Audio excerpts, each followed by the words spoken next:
خوب دوستان به نزد سیروجدین خدایمهرگر میبینیم که نفرانی زر چیدنی پخته سهمی ارزنده خود رو گذاشته ایستادن. رفتین دوستان. سلام علیکم موندوی پخته چینی. سلام علیکم. سلام. برای من چیزا شفاخوار است میدونی چی است؟ اون پخته رو در زمین چینی شده خیلی هم شفاخوار است. این خیلی چیدن است. اینه لینگام پرشود. هم به لینگه خالی که عمدان به برون رفت.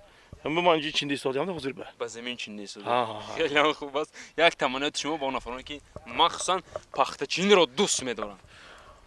کسانی که شوقشون بلند است برای پخته چینی برای اون چی برای فقط همین شوقشون بلند شده استاد باز نه عموما سوال پیدا میشه که شما شوق دارید اون پخته چیدن. البته شوقم های زیاد است. زیاد من وقت در وقت‌های من دانشجویی من همین پخته رو بسیار چینده مرا به ساناتوریاها برای دامگیری فرستاده بودن. الکی شوق شما بودن معلوم است که شما حتی لینگه چیدنی پخته ندارید. نه لینگه چیندگی ما اونجا الکی پرشدگی. خب سلامت باشید تشکر جان برای شما. خب دوستان عزیز مخصوصا اون افرادی که ما رو تماشا کردن این برنامه ستارگان در پخته است در تلویزیون و رادیو سلام. بار دیگر سلام برای شما.